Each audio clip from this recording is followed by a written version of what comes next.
بسم الله الرحمن الرحيم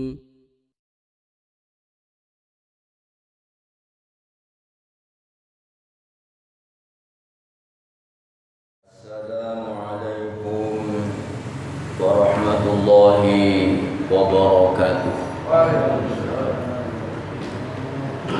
الحمد لله رب العالمين الذي أنعم علينا بالإيمان والإسلام وزينه في قلوبنا وكره إلينا الكفر والفسوق والعصيان. أشهد أن لا إله إلا الله وحده لا شريك له الملك القدوس السلام. وأشهد أن محمدا عبده ورسوله الذي لا رسول ولا نبي بعده. اللهم صل وسلم وبارك على محمد وعلى آله وأصحابه والتابعين أجمعين. أما بعد، قال الله تعالى في كتابه الكريم وهو أصدق القائلين: أعوذ بالله من الشيطان الرجيم. بسم الله الرحمن الرحيم. ولقد آتينا موسى الكتاب وقفينا من بعده بالرسل وآتينا عيسى ابن مريم البينات وأيدناه بروح القدس أفكلما جاءكم رسول بما لا تهوى أنفسكم استكبرتم ففريقا كذبتم وفريقا تقتلون. وقالوا قلوبنا غلف بل لعنهم الله بكفرهم فقليلا ما يؤمنون. صدق الله العظيم. Para bapak dan ibu, saudara sekalian, segenap jamaah Masjid As-Sakinah yang dimuliakan Allah Subhanahu wa taala. Alhamdulillah, puji syukur mari kita haturkan kehadiran Allah Subhanahu wa taala yang telah memberikan kepada kita berbagai macam anugerah dan kenikmatan yang sudah kita rasakan bersama dalam kehidupan dunia ini. Terlebih lagi Allah Subhanahu wa taala masih memposisikan kita semua sebagai orang beriman dan berislam, dan ini adalah nikmat yang paling besar. Kemudian teriring dengan hidayah Allah kepada kita, kita bukan sekedar bisa membaca Al-Quran, karena Al-Quran ini sebagai pedoman di dalam kehidupan kita, maka umat Islam mau tidak mau bahkan harus mengetahui tentang Al-Quran yang dibaca dalam kehidupan sehari-hari. Oleh karena itu penting kita mengetahui, mengkaji tafsir Al-Quran, di mana tafsir ini bukan penafsiran, bukan artinya perkiraan, tapi penjelasan. Orang banyak yang tidak mengerti tafsir atau perkiraan, bukan ya. Tafsir itu penjelasan dari Al-Quran dan dari sunnah Nabi SAW. Bapak Ibu sekalian, mari kita lanjutkan kajian kita sampai pada ayat 87 dari surah Al-Baqarah. Allah Subhanahu wa taala berfirman, "Wa laqad atayna Musa al-kitaba wa qaffayna min ba'dihi bir-rusul." Dan sungguh kami telah mendatangkan Alkitab, yaitu kepada Musa AS, maksudnya adalah kitab Taurat. Wa qaffayna, dan kami menyusulinya berturut-turut, sesudah itu bir-rusul, dengan rasul-rasul atau para rasul. Wa atayna Isa bin Maryam al-bayyinat, dan kami, kata Allah, memberikan kepada Isa alaihissalam, yaitu bukti-bukti kebenaran.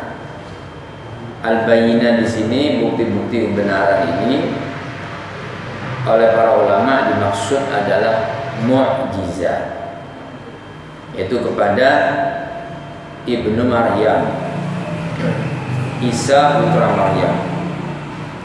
Wa ayyadnahu biruhil qudus, dan kami perkuat dia dengan Roh Kudus. Afa kullama ja'akum rasulun bima la tahwa anfusukum istakbartum, apakah setiap datang kepadamu seorang rasul yang membawa sesuatu atau pelajaran yang tidak sesuai dengan keinginanmu, kamu menyombongkan diri? Maka kata Allah Subhanahu wa taala, menyombongkan diri ini karena tidak sesuai, ya, menurut hawa nafsunya.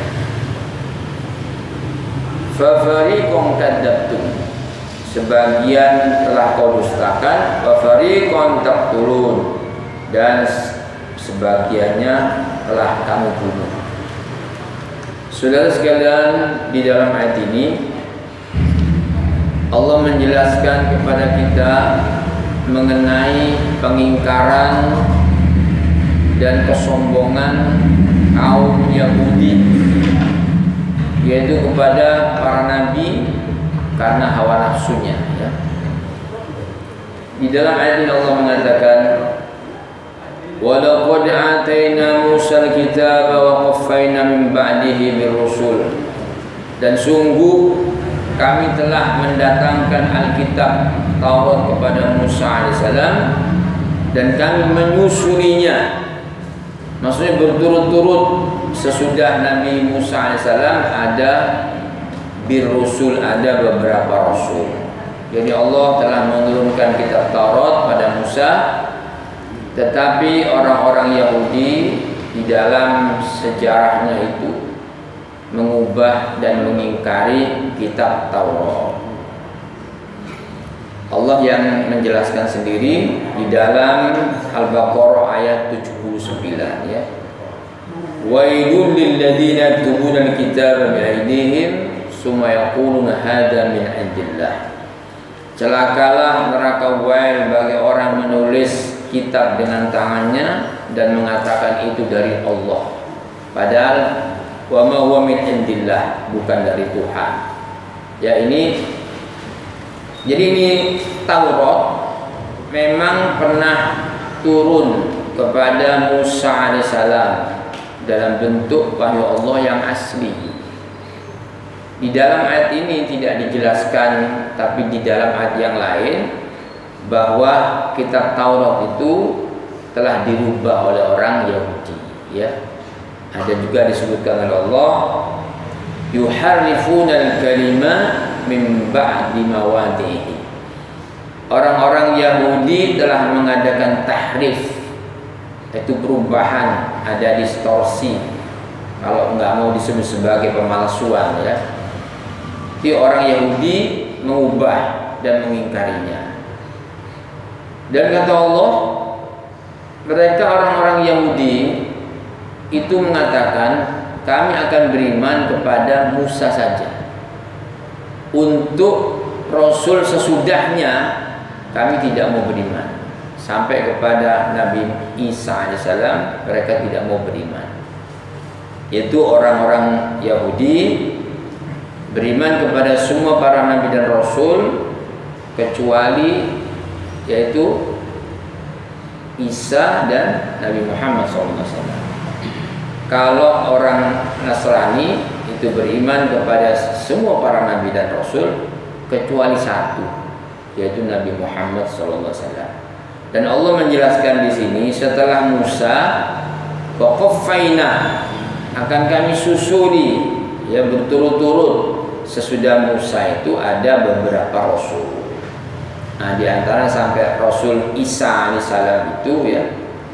Jadi ini maknanya wa qaffaina ini menyusulkan para rasul setelah Musa alaihissalam. Atau menurut pendapat As-Sadi bahwa maknanya ini adalah mengikutkan atau mengiringkan setelah Musa masih ada beberapa rasul. Pendapat keduanya ini sama ya. Seperti Allah mengatakan dalam surah Al-Mu'minin ya. Surat Al-Mu'minun itu ada ayat ke berapa? 44 ya. Summa arsalna rusulana tatsra. Summa arsalna rusulana tatsra. Kemudian kami utus rasul-rasul itu dan kami buat berturut-turut ya. Nah, itu tidak diyakini tapi diingkari oleh orang-orang Yahudi. Kami hanya beriman kepada Musa saja. Dan semua rasul dari kalangan Bani Israel itu mengikuti apa yang di dalam atau diajarkan oleh kitab Taurat. Semua mengikuti kitab Taurat ya. Nah, setelah Musa ada beberapa rasul itu baik kalangan Yahudi ya. Itu mengikuti yaitu kitab Taurat. Disebutkan dalam Al-Qur'an surah Al-Maidah ayat 44 itu Inna anzalna at-taurata fiha hudan wa nur yahkum biha an-nabiyyuna alladhina aslamu lilladhina hadu war-rabbaniyuna wal ahbaru bima istuhfidu min kitabillah wa kanu 'alaihi syuhada ya surat kelima ayat 44. Sungguh kami telah menurunkan kitab Taurat, di dalamnya ada petunjuk dan cahaya yang menerangi, dan dengan kitab itu diputuskan perkara orang-orang Yahudi ya. Dengan kitab Taurat semua orang-orang Yahudi, para nabi Yahudi itu mengikuti yaitu kitabnya Nabi Allah Musa alaihissalam. Sampai kepada Isa alaihissalam itu mengikuti Taurat. Makanya sebetulnya menurut sebagian ulama itu setelah diteliti Nabi Isa alaihissalam itu tidak membawa hukum baru, tapi mengikuti kitab Taurat. Makanya tidak ditegaskan secara langsung Isa itu mengharamkan babi. Ya, nggak ada teks yang sangat tegas bahwa Isa mengharamkan babi. Karena Isa itu mengikuti Taurat, maka haram babi itu ya. Itu kitab Taurat yang dibawa oleh Musa alaihissalam. Bahkan di dalam perjanjian lama, kitab Taurat kan perjanjian lama sekarang itu ya. Misalnya di dalam kitab Imamat orang Lewi pasal 11 ayat 7 itu disebutkan adapun babi itu sekalipun dia memamabiah tapi kukunya berselah panjang maka haram bagimu. Itu di dalam Taurat ya, perjanjian lama. Nah, itu Isa berkata sendiri dalam perjanjian baru, jangan kau menyangka bahwa saya datang hendak merombak hukum Taurat, tapi saya datang untuk menggenapinya. Jadi melanjutkan kitab Taurat sesuai dengan ayat yang tadi sebagai dukungan ayat tadi 44 surah Al-Maidah ya. Orang-orang Yahudi itu semua para nabinya mengikuti kitab Taurat yang turun pada Musa alaihissalam. Ya. Dan menurut Allah, kitab Taurat itu sudah banyak perubahan, termasuk perjanjian lama yang sekarang Taurat disebut perjanjian lama, itu sudah mengalami pemalsuan dan distorsi, kecuali kiai liberalis, ya. Model kiai liberalis itu yang belajar tafsir Qur'annya itu kepada orientalis barat, ya. Terus Taurat dan Injil yang beredar sekarang perjanjian lama dan baru masih asli, nah gitu, dan boleh diikuti, nah, gitu. Itu golongan jaringan Islam liberal, ya, yang dikenal dengan JIL, jaringan Islam liberal. Kemudian diganti namanya sama Ikhwan, itu jaringan iblis laknatullah, karena suka menyesatkan umat Islam, ya. Setelah diketahui banyak menyesatkan, ganti nama dari JIL, jaringan Islam liberal, kemudian jadi JIN, jaringan Islam Nusantara. Sudah masih diketahui, jadilah sekarang itu Islam Nusantara, itu sama aja, ya. Terus muncul lagi moderasi agama, itu sama, ya, sama. Dalam menyesatkan, moderasi agama itu pemurtatan terhadap umat Islam ini, pendangkal akidah. Jadi menurut informasi Allah ini, kitab Taurat dan Injil, ya, sudah mengalami distorsi. Bahkan orang Yahudi itu menolak Nabi Isa alaihissalam. Padahal kata Allah dalam ayat ini, kami iringkan, jadi waqaffaina min ba'di, sesudah Musa kami iringkan para nabi, para rasul sampai kepada Nabi Muhammad sallallahu alaihi wasallam. Nah, nggak dipercaya itu, ya. Padahal menurut sunnah Nabi sallallahu alaihi wasallam, setiap rasul dari rasul pertama itu pasti mengabarkan tentang Nabi Muhammad SAW sebagai Rasul penutup. Jadi Rasulullah Muhammad itu diutus oleh Allah Subhanahu Wa Taala semenjak Nabi Adam itu masih menjadi lumpur. Itu sudah diangkat sebagai utusan Allah. Tapi faktanya itu menunggu generasi terbaik yang menerima kerasulan Muhammad SAW, yaitu para sahabat, ya. Makanya ketika Adam itu diciptakan dan Adam itu mempunyai sifat terburu-buru, begitu ditiupkan roh itu kemudian dia masih separuh tubuhnya, kata Rasulullah dalam hadis itu, dia sudah bangun, ya, itu punya sifat terburu-buru, dan dia melihat di tiang aras ada tertulis La ilaha illallah Muhammadur Rasulullah, ya. Itu diiringkan semuanya sampai penutup para nabi dan rasul, yaitu Nabi Muhammad SAW. Itu diingkari oleh orang Yahudi. Terus kata Allah ini, diiringkan juga sesudah Musa, yaitu Nabi Isa alaihissalam. Wa ataina Isa bin Maryam al-bayyinat wa ayyadnahu bi ruhil qudus. Dan kami telah berikan, yaitu bukti-bukti kebenaran, mukjizat kepada Isa putra Maryam. Wa ayyadnahu bi ruhil qudus. Ya, Allah selalu menyebut di dalam Quran juga lewat lisan Rasulullah Muhammad SAW bahwa Isa itu putranya Maryam. Nah, berhati-hati kalau ada seorang dai itu sampai mengatakan hendak setiap manusia termasuk nabi itu sunnatullahnya itu punya bapak. Ya, hati-hati itu, ya. Digiring ke sana, ini liberal. Hati-hati, ada ustadz yang kayak gitu, ya. Bahwa Isa itu ada bapaknya. Tuhan Allah bukan. Nah, ada bapaknya. Nggak mungkin seorang itu lahir hanya ada ibu saja. Pasti ada bapaknya, ya. Itu hati-hati. Setelah saya kejar, berdiskusi dengan saya, bapaknya siapa? Terus dia nyebut bapaknya adalah Yusuf. Jamaah kan bingung, loh, dikira Nabi Yusuf, jaraknya kan jauh antara Nabi Isa dengan Nabi Yusuf. Ya kan, salah paham akhirnya.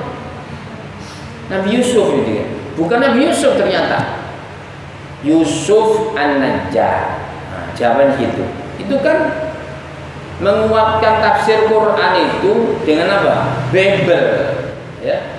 Ketika Maria masih bertunangan dengan Yusuf An-Najjar, tukang kayu itu, maka hamillah Maria, kan gitu. Itu dia berzina dengan Yusuf An-Najjar, bapaknya itu Yusuf An-Najjar. Nah, ini kekeliruan. Orang Nasrani nggak ada punya keyakinan seperti itu, ya. Kok di antara ustadz kita tuh ada, nanti akan ketemu sendiri sampainya. Ada yang seperti itu. Jadi pemahaman tafsir Quran itu dengan Babel, ya, itu enggak betul itu, ya. Quran itu ditafsirkan dengan Quran. Ibnu Katsir menyebut seperti itu, ya. Kalau tidak ada Quran, ditafsirkan dengan sunnah Nabi. Kalau tidak ada sunnah Nabi, itu yang menjelaskan para sahabat. Jadi aqwalus sahabat. Karena sahabat itu yang tahu kapan diturunkan Quran itu dan ditujukan kepada siapa. Itu para sahabat, ya. Dan ini tafsir yang ngawur. Isa putra Maryam itu ada bapaknya, itu Yusuf An-Najjar. Itu orang Kristen pun tidak ada yang punya pendapat seperti itu, walaupun dalam Bible itu dia bertunangan dengan Yusuf An-Najjar. Ini liberal, cuma cili-cilian, liberal cili-cilian. Ini kata Allah, kami kuatkan Isa putra Maryam dengan Roh Kudus. Ini umat Islam harus berhati-hati. Nah, di sini kan juga ada pengajar Kristologi, ya, Ustaz Fadil, ya. Itu nanti tanyakan lebih dalam. Di dalam Islam itu sama istilahnya dengan orang-orang Nasrani, bahwa Isa itu adalah kalam Allah. Betul. Menurut Islam, menurut Kristen, bahwa Isa juga kalam Allah, ya. Menurut orang Islam, ya, menurut Islam ini dan orang Nasrani, bahwa Isa juga Roh Kudus. Tapi maknanya berbeda, ya. Perbedaannya seperti antara bukan langit dan bumi, ya, langit dan sumur satu. Karena terlalu jauh, ya, perbedaannya. Bukan langit dengan bumi, langit dan sumur satu. Tak tambah dulu, ya. Beda sekali maknanya, ya. Jadi kalau Nabi Isa itu di dalam pengertian Islam, dia itu kalam Allah, itu adalah kalimat Allah, maksudnya kalimatut takwin, kalimat ketika Allah menciptakan. Walaupun tidak ada seorang bapak, hanya ada ibu saja, yaitu Maria, Allah mampu menciptakannya dengan kalam, ya, kun fayakun.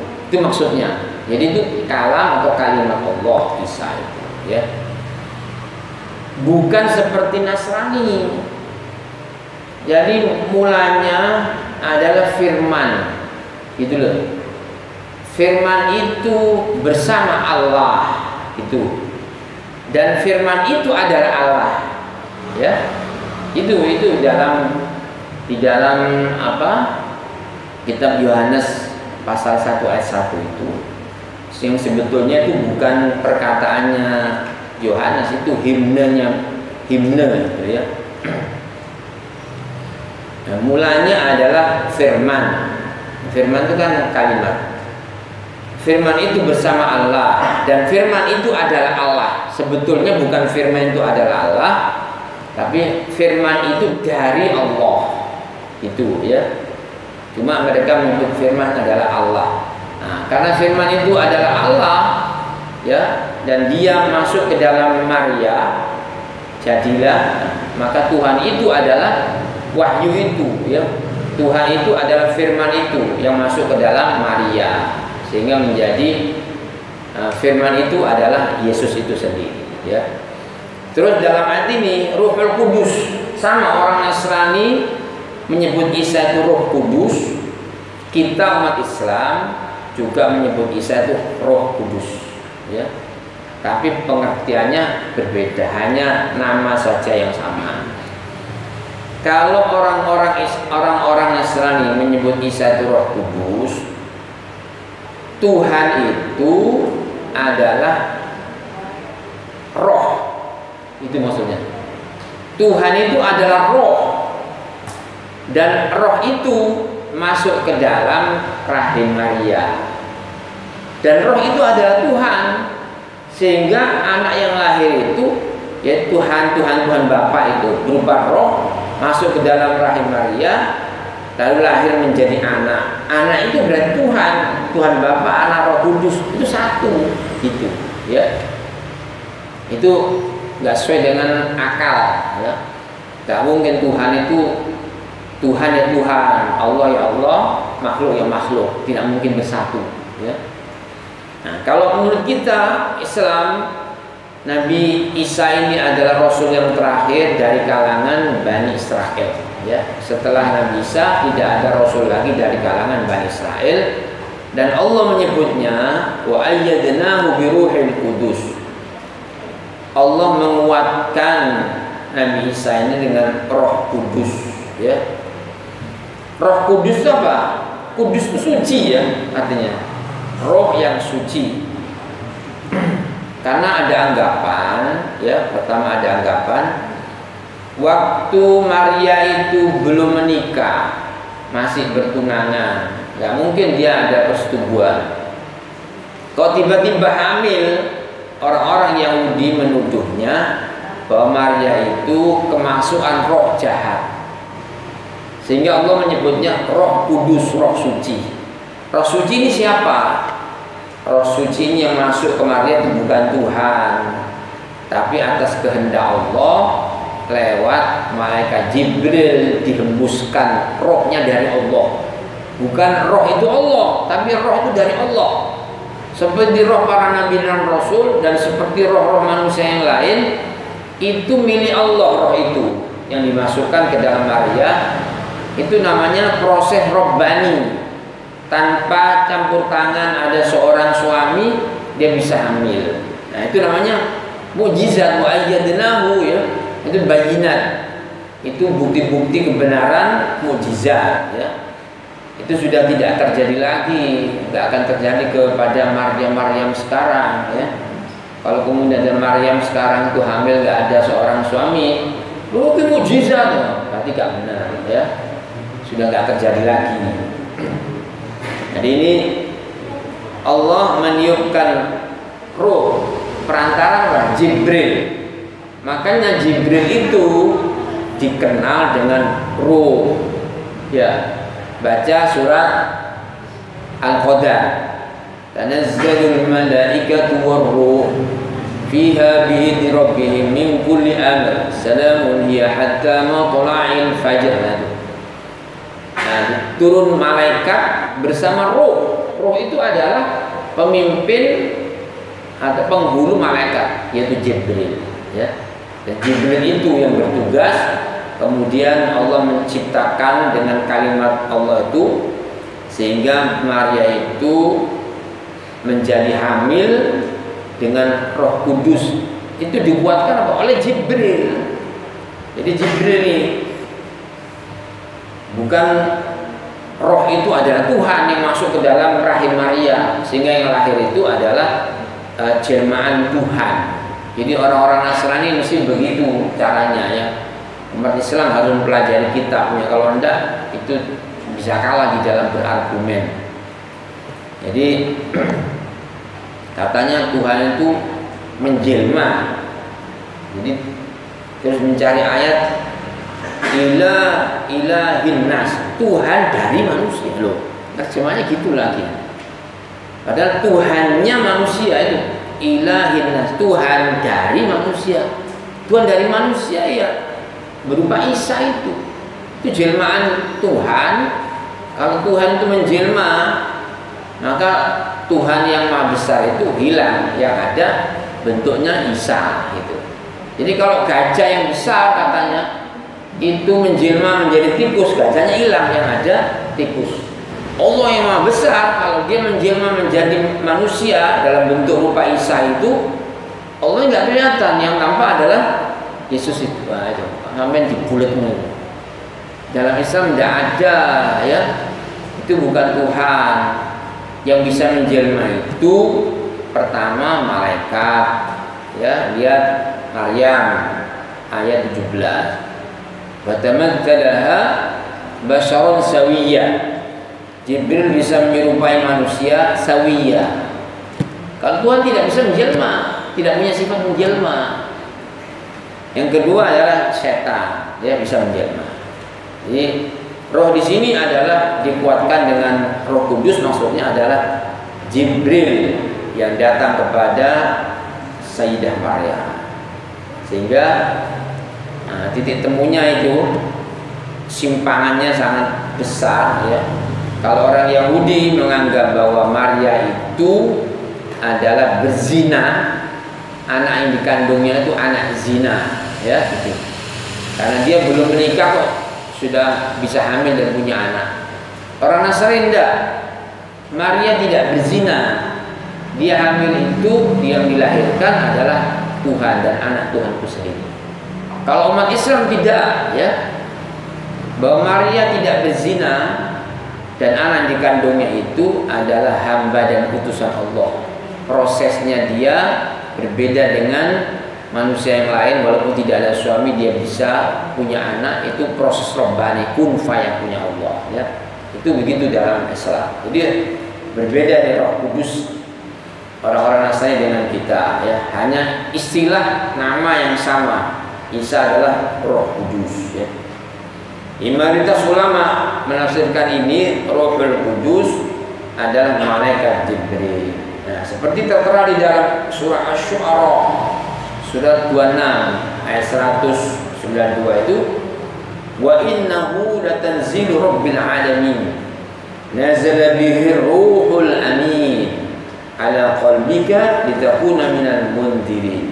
Sungguh Al-Quran ini benar-benar diturunkan dari Tuhan semesta alam. Dia dibawa turun oleh Ar-Ruhul Amin, yaitu Jibril alaihissalam ya.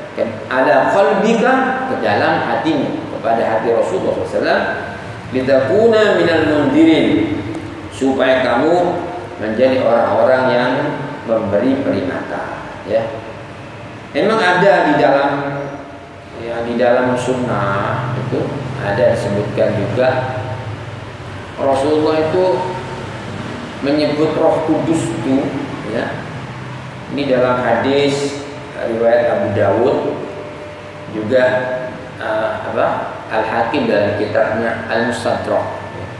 Di kitab hadis itu sangat banyak, ada 9 kitab lebih ya, yang disebut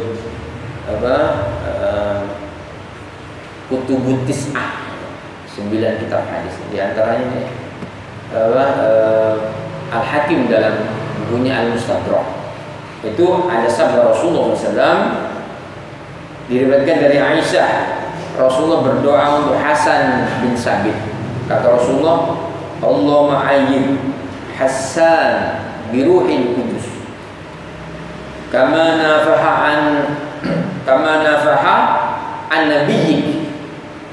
Jadi kata Rasulullah SAW, ya Allah, kuatkan Hasan ini, Hasan bin Sabit, dengan Roh Kudus sebagaimana dia telah membela nabimu, yaitu Nabi Muhammad SAW.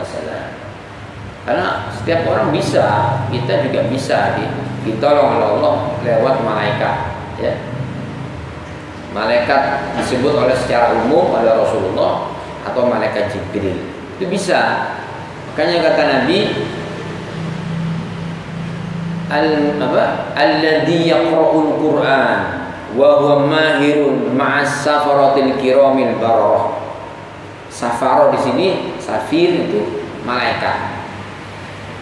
Orang yang membaca Quran dan dia mahir di dalam membacanya, maka Allah melindunginya dengan mengirim as-safaratil kiramil bararah, yaitu para malaikat. Wabil khusus Jibril, ya. Tapi walladzi yaqra'ul Qur'an wa yatata'ta wa lahu syaq wa la syaqun lahu ajran. Dan orang baca Quran tapi dia tertatih-tatih, bahasa Jawa megah-megah, gak lancar, ya subran, ya itu membacanya, lahu ajron, dia dapat 2 pahala. Ini pahala baca Qurannya, yang kedua pahala susahnya membaca itu juga diberi pahala, ya. Itu jadi keistimewaan Al-Quran ini. Jadi Rasulullah menyebut kepada Hasan itu Roh Kudus, ya. Ya Allah, kuatkanlah Hasan ini dengan Roh Kudus. Bukan Yesus ini, bukan, ya. Jangan salah paham. Itu dikuatkan Allah dengan malaikat yang mengiringi hidupnya, ya. Bahkan orang-orang yang bertaklim ini kan didoakan oleh malaikat, ya. Semua yang hidup dan yang mati, benda-benda yang hidup dan yang mati itu kan mendoakan kepada Allah supaya kita dapat rahmat dan berkah.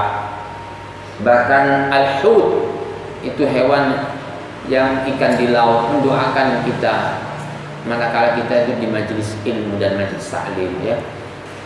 Begitu juga ini para malaikat mengelilingi orang-orang yang ahli zikir dan ahli ilmu, ya. Nah, sebuah riwayat ini, karena Hasan bin Sabit ini didoakan Rasulullah dengan Roh Kudus, ya. Wa ayyad, kata Nabi, Allah ma'ayyid Hasan bi Ruhil Qudus. Ya Allah, kuatkan Hasan ini dengan Roh Kudus. Ada sebuah riwayat Umar bin Khattab ini melewati seorang namanya Hasan bin Sabit yang pernah didoakan oleh Rasulullah. Ketika dia sedang di masjid, dia memandangkan syair, karena dia memang ahli syair. Jadi ahli syair itu yang membela Rasulullah kalau ada orang dicaci maki, ya, mencaci maki Rasulullah, menghina Quran. Hasan bin Sabit ini langsung bisa berpuisi, bersyair, membela Quran, membela Rasulullah, ya, membela Islam. Ya, ada yang dengan syair. Kalau yang menghina Al-Maidah 51 itu bukan hanya syair toh, dikerutuk aja. Ya, itu membela juga, membela namanya, ya. Ini Hasan bin Sabit ketika di sebuah masjid dia menyandungkan syair, ya. Umar itu melihatnya dengan pandangan nggak suka, marah itu Sayyidina Umar, ya. Lalu apa kata Hasan? Aku pernah menyenandungkan syair di dalam masjid, ya. Saat itu ada orang yang lebih baik, lebih mulia darimu, yaitu Rasulullah SAW. Dari sinilah, ya, bersyair di masjid itu boleh, ya. Bersyair di masjid boleh.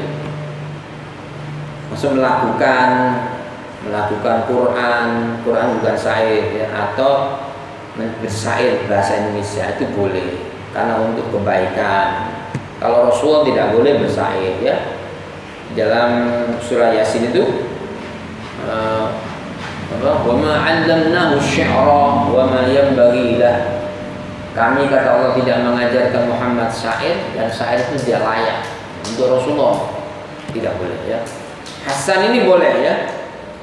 Jadi Hasan kemudian menoleh kepada Abu Hurairah dan berkata, tidakkah engkau pernah mendengar, wahai Abu Hurairah, bahwa Rasulullah pernah berdoa kepadaku, ya Allah, Allah ma'ayyid Hasan bi Ruhil Qudus. Kata Abu Hurairah, iya pernah Rasulullah. Enggak apa-apa itu, ya. Ini bersyair di masjid. Nah, syair yang benar. Kalau dalilnya ini sampai dikuatkan oleh Rasulullah dengan doanya bi Ruhil Qudus, nah, bersyair itu boleh. Tapi syair sih benar, ya. Karena syair itu kalau tidak benar itu nggak tepat, nggak boleh. Syair menyanjung Rasulullah, seperti ala yasin habibillah salatullah salamullah ala Taha, ya. Taha itu dikiranya Rasulullah, gitu, ya. Yasin itu juga dikiranya Rasulullah. Padahal nama Nabi itu tidak ada Toha, tidak ada Yasin, tidak ada, ya. Cari aja kan tidak ada. Nah itu syair yang tidak tepat, ya, tidak sesuai dengan sunnah. Jadi ini bahwa memang ada menyebut roh kudus. Ini roh kudus.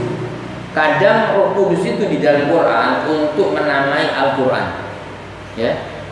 Kita lihat di dalam Quran surah Asy-Syura surat 42 ayat 52. Itu kata Allah, wa kadzalika auhayna ilaika ruham min amrina ma kunta tadri mal kitab wal iman walakin ja'alnahu nuran nahdi bihi man nasya' min ibadina wa innaka latahdi ila siratal mustaqim. Surat Asy-Syura ayat 52. Jadi dalam ayat ini auhayna ilaika ruhan, demikianlah kami wahyukan kepadamu Muhammad SAW ruhan.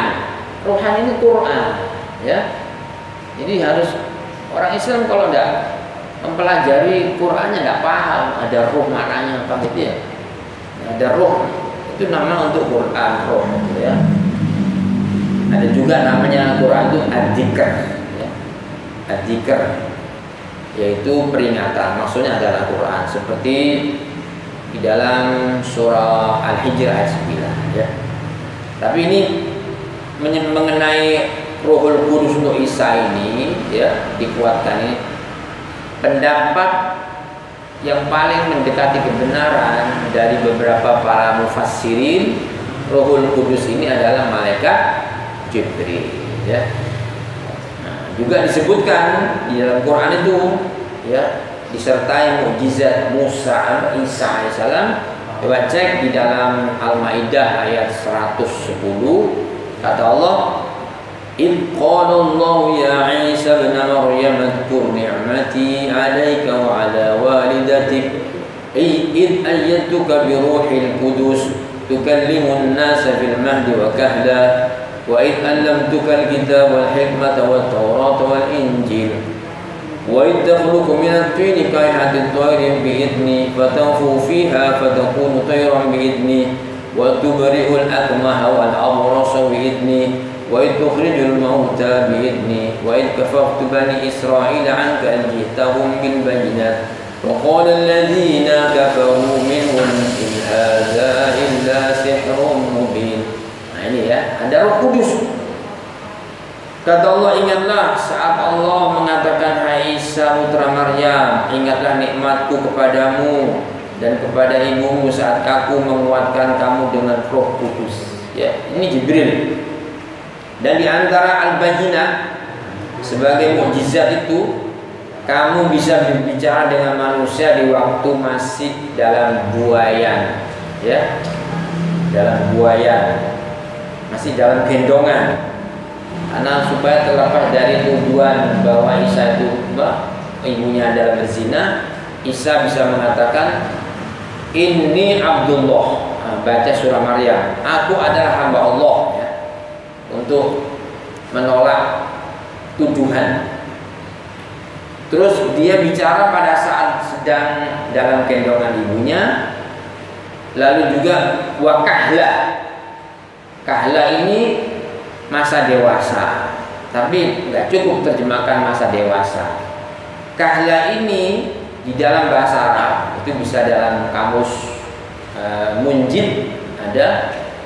Kahla itu kisaran antara umur 30 sampai 80. Jadi kalau menurut Bible Isa itu diutus oleh Tuhan itu umur 30 tahun, terus berdakwah cuma 3 tahun, terus dia mati di tiang salib, berarti umurnya cuma 33 tahun. Kalau menurut Quran ini surah Al-Baqarah surah Al-Maidah 110. Jadi dia berkata pada manusia fil mahdi, di dalam buayan atau gendongan, wa kahla, di masa dia dewasa itu kisaran 30 sampai 80. Ada kemungkinan Isa itu dia berkeluarga, ya. berbicara dengan waktu dewasa. Ada kemungkinan dia berkeluarga.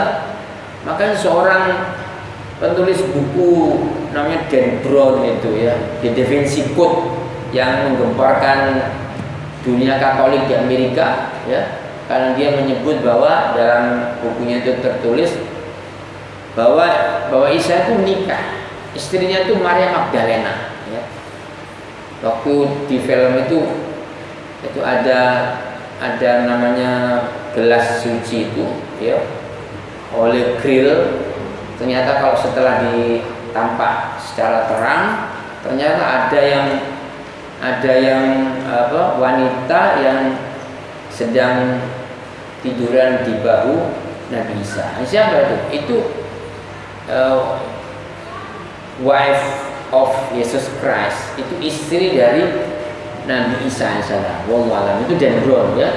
Tapi Quran mengatakan kahla itu kisaran 30 sampai 80 tahun. Bisa jadi dia menikah ya. Jadi kalau misalnya orang meniru Nabi Isa kemudian tidak menikah itu selibat, itu tidak betul. Isa tidak akan mengajarkan seperti itu ya. Dan di dalam ayat ini disebutkan oleh Allah, wa in 'allamtukal kitab, kami mengajarkan engkau kitab, Taurat dan hikmah ya, Taurat dan Injil. Wa in takhluqu minat tini, dan ingatlah ketika kamu membuat satu bentuk yang tanah dari burung dari tanah, kemudian fatanfuhu fiha, dihembus oleh Isa, lalu dia menjadi burung sungguhan biidni, nah gitu ya, dengan izinku, dengan izin Allah.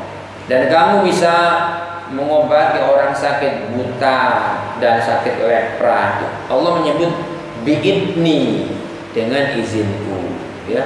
Itu makanya kemudian ditiru oleh orang-orang Nasrani, namanya medical Kristiani, pengobatan Kristen.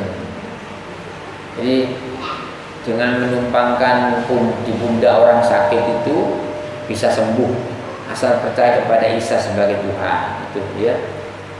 Juga Gus Dur pernah di Nation Prayer di Jakarta dulu itu mau didoakan, katanya istilah dibaptis katanya. Karena Gus Dur nggak bisa lihat akan nyala, karena dalam kitab Markus pasal 16 dan 16 itu orang-orang itu yang percaya kepada Isa sebagai Tuhan itu diantaranya tanda-tandanya mengiringi mereka, kalau memegang pundak orang sakit bisa sembuh dari sakit. Kalau dia mengusap mata orang yang buta akan nyala. Gus Dur juga digitukan dulu ya. Tapi kemudian nggak sembuh, malah dituntun saja. Nggak sembuh itu. Ini mujizatnya Nabi Isa, bisa menyembuhkan. Terus ditiru percaya kepada Yesus sebagai Tuhan, medical Kristiani. Jadi akhirnya apa? Itu kalau meminum racun tidak akan mati. Di Markus pasal 16 ayat 16. Itu dicoba di Eropa itu. Satu kampung diminumi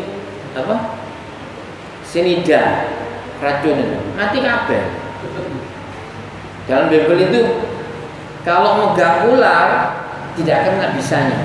Dicoba sama Kristen liberal di Amerika, di khotbahnya, di kalungan ular kobra. Mematuk pahanya loh. Akhirnya kejang-kejang di baru sakit mati. Jadi Bible itu nggak bisa dipraktekkan, katanya mujizat ya. Nggak bisa. Ini dari Allah semua, biidni gitu ya. Wa in takhrujul mauta biidni, kamu bisa menghidupkan orang mati dengan izin Allah ya. Ini alasannya bisa menghidupkan orang mati, maka dia Tuhan gitu. Padahal itu mukjizat dengan izin Allah Subhanahu wa taala. Kalau bisa menghidupkan orang mati itu terus disebut sebagai Tuhan, di dalam Bible itu ada ya. Namanya tulang-tulang Elia ya. Nah, di Elia itu sudah mati jadi tulang-tulang.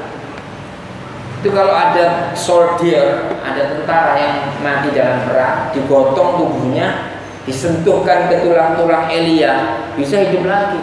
kan lebih Tuhan daripada Isa. Kalau Isa di waktu hidupnya bisa menghidupkan orang mati, ini pada waktu mati jadi tulang-tulang bisa menghidupkan orang mati. Elia ya ada dalam Bible. Jadi pada ini kata Allah biidni, dengan izinku. Ya. Terus ayat selanjutnya di dalam terusannya ayat ini, afa kullama ja'akum rasulun bima la tahwa anfusukum mustakbartum fa fariqan kadzdzabtum wa fariqan taqtulun. Kata Allah,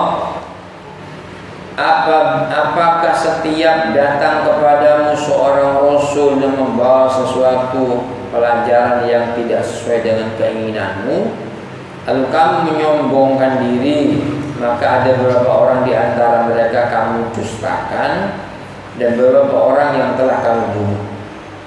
Kalimat di dalam ayat ini ya, kalau kita mengenal bahasanya, ketika kamu sebutlah Allah, kamu mendustakan, itu memakai kalimat fafariqum kadzdzabtum, memakai kalimat fi'il madhi, bentuknya past tense. Kamu telah mendustakannya. Tapi untuk pembunuhan, wafariqon taqtulun, sebagian kamu telah sebagian kamu membunuhnya. Ini pakai fi'il mudhari ya. Makanya seorang ulama penafsir Quran Zamakhsyari menyebutkan ada hikmah dari ayat ini. Mengapa kalimat fafariqon taqtulun diungkapkan dengan fi'il mudhari bentuknya sedang ya. Kata kerja menunjukkan sedang atau akan, bukan fi'il madhi dalam bentuk lampau ya. Ini mengandung pelajaran bahwa mereka orang-orang Yahudi akan melakukan hal yang sama terus menerus sampai akhir zaman, sampai Nabi terakhir ya. Memakai bentuk taqtulun. Bahasa Quran itu sampai begitu, diketahui dari bahasanya sudah paham. Akan selalu membunuh para nabi. Nah, sampai Isa ya, itu juga mau dibunuh. Hadiran Muhammad SAW berjarak 600 tahun dari Isa alaihissalam dan Muhammad lahir, dan hijrah ke Madinah bertemu dengan orang Yahudi. Kan banyak rencana-rencana pembunuhan kepada Rasulullah Muhammad SAW. Bahkan pernah diracun sahabat yang makan sampil kambing itu, menelannya kemudian mati. Rasulullah juga makan, telah digigit oleh Rasulullah. Daging itu berbicara, jangan engkau telan wahai Muhammad, karena dalam daging kambing ini ada racunnya.